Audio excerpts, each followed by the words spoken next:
Hi friends, welcome to my channel Megala's creations. இன்றைக்கி நம்ம வந்து ஒரு சூப்பரான வீடியோ பார்க்க போகிறோங்க. அது என்னென்னா, வீட்டிலையே எப்படி குளியல் சோப் ரெடி பண்ணுறது அப்படிங்கிறத நம்ம பார்க்க போகிறோம். கற்றாழையும் வேப்பிலை, அப்புறம் பார்த்திங்கன்னா புதினா, இதெல்லாம் வச்சு நம்ம ஒரு சோப்பு ரெடி பண்ண போகிறோம். அது எப்படி ரெடி பண்ணுறோம் அப்படிங்கிறத நம்ம வீடியோவில் பார்க்கலாமா? வாங்க வீடியோக்குள்ளே போகலாம். பாருங்கள், இப்போ இதுக்கு தேவையான பொருட்கள்லாம் பார்த்துக்கலாம். காஸ்டிக் சோடா எடுத்திருக்கேன்.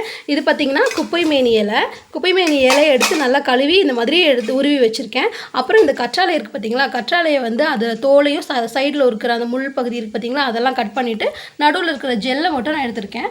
அப்புறம் பார்த்திங்கன்னா வேப்பிலை ஒரு கைப்பிடி எடுத்திருக்கேன். புதினா ஒரு கைப்பிடி. இது பார்த்திங்கன்னா ஒரு ஃப்ளேவர் வாசத்துக்கு ஜவ்வாது, தண்ணி. இந்த டம்ளர் வச்சுருக்கேன் பார்த்திங்களா, இதுதான் நான் வந்து மெஷர்மெண்ட் கப்பாக யூஸ் பண்ணுறேன். இது வந்து ஒரு 100 ml இருக்கும்னு நினைக்கிறேன். இந்த அளவில் தான் நம்ம எல்லாமே யூஸ் பண்ண போகிறோம். இந்த டம்ளரில் ஒரு டம்ளர் காஸ்டிக் சோடா யூஸ் பண்ணோன்னா இதில் 2 டம்ளர் வந்து நான் தண்ணி அதுக்கு யூஸ் பண்ண போகிறேன். ப்ளஸ் பார்த்திங்கன்னா செக்கில் ஆட்டின எண்ணெய். இந்த எண்ணெய் பார்த்திங்கன்னா ஒரு டம்ளர் காஸ்டிக் சோடாவுக்கு இதில் 7 டம்ளர் எண்ணெய் நான் யூஸ் பண்ண போகிறேன்.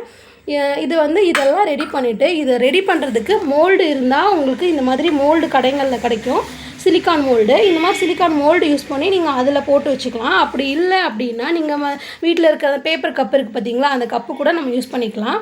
வாங்க இது எப்படி பண்ணுறதுன்னு பார்க்கலாம்.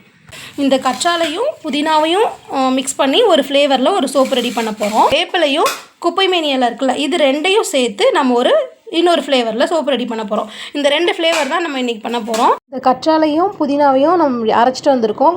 தண்ணி அதிகமாக சேர்க்கக்கூடாது. ஒரு 1/2 ஸ்பூன் தண்ணி சேர்த்து, கொஞ்சம் 1/2 ஸ்பூனுக்கு கொஞ்சம் கூட தண்ணி சேர்த்து இந்த மாதிரி அரைச்சி எடுத்துக்கோங்க. ஜெல்லுன்றதுனால அதில் கொஞ்சம் தண்ணி வரும். இந்த தண்ணியை தான் நம்ம தனியாக வடிகட்டி நம்ம இந்த சோப்புக்கு நம்ம யூஸ் பண்ண போகிறோம். பார்த்துக்கோங்க, இந்த மாதிரி ஒரு பெரிய பாத்திரம் எடுத்துக்கோங்க. சில்வர் பாத்திரம் எடுத்துக்கலாம், இல்லைனா இந்த மாதிரி பிளாஸ்டிக் எடுத்துக்கலாம். ஈய பாத்திரம், அலுமினியம் அந்த மாதிரி இதெல்லாம் யூஸ் பண்ணக்கூடாது. இப்போ இந்த பிளாஸ்டிக் டப்பாவில் வந்து நம்ம எடுத்து வச்சுருக்கிற 2.5 கப் தண்ணி சொன்னோம் பார்த்திங்களா, அதை ஃபஸ்ட்டு ஊற்றிக்கலாம். இதில் இப்போ இந்த தண்ணியில் நம்ம சொன்ன அந்த 1 கப்பு வந்து இந்த காஸ்டிக் சோடா இருக்குது பார்த்திங்களா, அதை வந்து நம்ம இதில் போட போகிறோம். இந்த காஸ்டிக் சோடா யூஸ் பண்ணும்போது ரொம்ப கவனமாக யூஸ் பண்ணணும். கையில் க்ளவுஸ் போட்டுக்கலாம். அப்படி இல்லைனா சேஃப்டியாக யூஸ் பண்ணணும்னா கொஞ்சம் கவனமாக பார்த்து பண்ணணும். இது காற்றுலலாம் பறக்க விடக்கூடாது. அதுவும் இல்லாமல் குழந்தைங்க இருக்கும்போது இந்த பொருளை வந்து வச்சு நம்ம யூஸ் பண்ணக்கூடாது. குழந்தைங்க இல்லாத சமயத்தில் நம்ம தனியாக வச்சு தான் நம்ம யூஸ் பண்ணணும். ரொம்ப கவனமாக இருக்கணும். இது வந்து அப்படியே பொங்கி வரும், ஹீட் ஆகும். இதை வந்து அப்படியே கரைய வச்சுக்கிட்டே இருக்கணும். இந்த ஹீட்டை அடங்கி இது ஒரு 1/2 மணி நேரம் ஆகும். சூடு அப்படியே பொங்கி வரும் இதிலேருந்து. இது வந்து என்ன பண்ணணும், நீங்கள் நல்லா கிளறி விட்டுக்கிட்டே இருக்கணும். இந்த சூடு அடங்கிறதுக்கு எப்படியும் ஒரு 20 நிமிஷம் ஆகும். அது வரைக்கும் நல்லா இதை அப்படியே கிளறிக்கிட்டே இருங்க. இந்த ஒயிட்டாக இருக்கிறது போய் அப்படியே ஒரு லிக்விடாக கண்ணாடி பதம் மாதிரி வரும். அது வரைக்கும் நல்லா இதை வந்து ஆற விடணும். அது வரைக்கும் கிளறிக்கிட்டே இருக்கலாம். பாருங்கள், நம்ம ரெடி பண்ணி வச்சுருக்கோம். கற்றாழையும் புதினாவும் அரைச்ச சாறு, அப்புறம் வேப்பிலையும் குப்பைமேனி இலையும் அரைச்ச சாறு. இது எல்லாத்தையும் ரெடி பண்ணி பக்கத்தில் வச்சுக்கணும். பாருங்கள், நான் சொன்ன மாதிரி அந்த கண்ணாடி பதம் வந்துடுச்சு, நல்லா ஆறிடுச்சு. இப்போ நல்லா ஆறினதுக்கப்புறம் இதில் நம்ம எண்ணெய் சேர்க்க போகிறோம். பாருங்கள், இப்படி எண்ணெய் கொஞ்சம் கொஞ்சமாக சேர்த்து ஃபுல்லாக நம்ம இதை நல்லா மிக்ஸ் பண்ணணும். இந்த லிக்விடுக்குள்ளே அந்த தேங்காய் நல்லா மிக்ஸ் ஆகிற மாதிரி ஒரு 40 நிமிஷம் கைவிடாமல் கிளறிக்கிட்டே இருக்கணும். அப்போ கிளற பார்த்திங்கன்னா அது நல்லா ஒரு திக்கான ஒரு தோசை மாவு பதத்துக்கு வரும். அது வரைக்கும் இதை கிளறிக்கிட்டே இருக்கணும். இந்த சோப்பு ரெடி ஆனதுக்கப்புறம் ஒரு 45 நாள் இந்த சோப்பை விட்டுட்டு அதுக்கப்புறம் தான் நம்ம பயன்படுத்த ஆரம்பிக்கணும். அது வரைக்கும் ஒரு 2 வருஷம் கூட வச்சு நம்ம இந்த சோப்பை பயன்படுத்தலாம். இந்த சோப்பை நம்மளே நம்ம வீட்டில் தயாரிக்கிறதுனால ஒரு நல்ல ஆரோக்கியமான முறையில் சோப்பை தயாரித்த மாதிரி இருக்கும். நம்மளே செஞ்சு பயன்படுத்துகிற ஒரு ஹாப்பினஸும் நமக்கு இருக்கும். இப்போ அப்படியே கொஞ்சம் கொஞ்சமாக இது திக்காகிக்கிட்டே இருக்குது. பாருங்கள், உங்களுக்கு பார்த்தாலே தெரியும், முன்னாடி இருந்ததுக்கும் இப்போவும் கொஞ்சம் திக்காக இருக்குது. இதை அப்படியே நம்ம கிண்டிக்கிட்டே இருக்கணும். அதுக்கடையில் என்ன பண்ணணும்னா, இதை கிளறிக்கிட்டு இருக்கும்போதே ஜவ்வாது எடுத்து நம்ம தேவையான அளவு ஜவ்வாது போட்டு அதுக்கு வந்து சும்மா ஒரு 1/2 ஸ்பூன் தண்ணி ஊற்றி அதை நல்லா கலந்து மிக்ஸ் பண்ணி வச்சுக்கணும். ரெடியாக எடுத்து வச்சுருந்த பாருங்கள், இந்த மாதிரி ரெடியாக எடுத்து வச்சுக்கணும். பாருங்கள், இப்போ ஒரு 1/2 மணி நேரம் ஆகிடுச்சு. நம்ம 1/2 மணி நேரமாக இதை நம்ம மிக்ஸ் பண்ணிக்கிட்டே இருக்கோம். பாருங்கள், முன்னாடிக்கும் இப்போ உங்களுக்கு டிஃப்ரெண்ட் நல்லாவே தெரியும். இது இன்னும் ஒரு 10 நிமிஷம் இதே மாதிரி நம்ம கலந்து விட்டுட்டே இருந்தோம்னா இது ரெடி ஆகிடும். ஒரு 45 மினிட்ஸ் ஆகிடுச்சுன்னா நீங்கள் இதை ஸ்டாப் பண்ணிடலாம். ஸ்டாப் பண்ணிட்டு இதுக்கு நம்ம அடுத்து நெக்ஸ்ட்டு என்ன ஆட் பண்ணணுமோ அதை ஒன்று நம்ம இதை ஆட் பண்ணி நம்ம சோப் மிக்ஸ் ரெடி பண்ணிடலாம். பாருங்கள், சூப்பராக நம்மளோட இந்த சோப்புக்கான பதம் வந்துடுச்சு. இப்போ நம்ம இதில் வந்து நம்ம சேர்க்க வேண்டிய பொருள் ஒன்று நம்ம ஆட் பண்ணிடலாம். நம்ம கையிலே இப்படி கிளறிட்டே இருக்கிறனால தான் ½ அன் ஹவர் தேவைப்படுது. ஆனால் நம்ம பிளெண்டர் வச்சு பண்ணோன்னா ஒரு 10 நிமிஷத்துலேயே வந்து ஈஸியாக இது வந்து ரெடி ஆகிடும். இப்போ பாருங்கள், நம்ம மிக்ஸ் பண்ணதை வந்து 2 சோப்பு பண்ணுறதுனால இதை இன்னொரு பவுலில் பாதியை நம்ம மாற்றிக்கிறோம். இதை மாற்றிட்டு அதில் பார்த்திங்கன்னா கொஞ்சம் ஜவ்வாது சேர்த்துக்கோங்க. ஜவ்வாது சேர்த்து நல்லா அந்த இதோட நல்லா மிக்ஸ் ஆகிற மாதிரி கிளறிக்கிட்டே இருக்கணும்.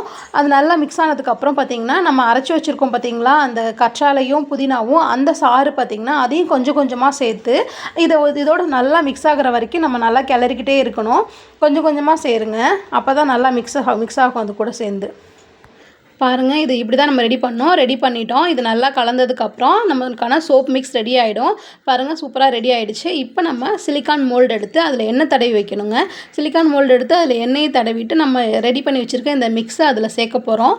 பாருங்கள், நம்ம வந்து இதில் ஒரு சோப் அச்சில் பார்த்திங்கன்னா 2 கரண்டி ஊற்றலாம். அந்த அளவுக்கு இருக்குது.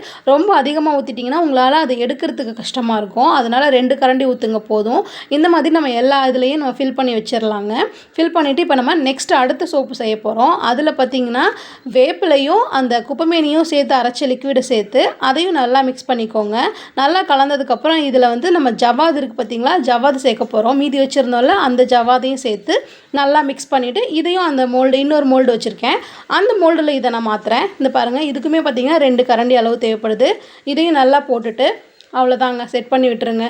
இது வந்து ஒரு 2 டேஸ் 3 டேஸ் அப்படியே விட்டுட்டிங்கன்னா இடையில வந்து ஒரு 2-3 டைம் வந்து திருப்பி மட்டும் வைங்க, ஒரு 3 டேஸ் கழிச்சு. அப்போ வந்து பின்னாடியும் நல்லா ட்ரை ஆகும். வெயிலில் வைக்கக்கூடாது, இதை வீட்டுக்குள்ளேயே நிழலில் வச்சு தான் காய வைக்கணும். இதை இப்படியே ஒரு 45 நாளைக்கு அப்படியே விட்டுருங்க. 45 நாள் கழிச்சு தான் நம்ம இந்த சோப்பை நம்ம யூஸ் பண்ணணும். அதுக்கப்புறம் பார்த்திங்கன்னா 45 நாள்லேருந்து ஒரு 2 இயர்ஸ் வரைக்கும் நம்ம இந்த சோப்பை யூஸ் பண்ணலாங்க. பார்த்திங்களா, சூப்பராக நம்ம சோப்பு ரெடி ஆகிடுச்சு ஃப்ரெண்ட்ஸ். நம்மளே நம்ம கையால் செஞ்ச சோப்பு பார்க்கவே ரொம்ப ஹாப்பியாக இருக்குது.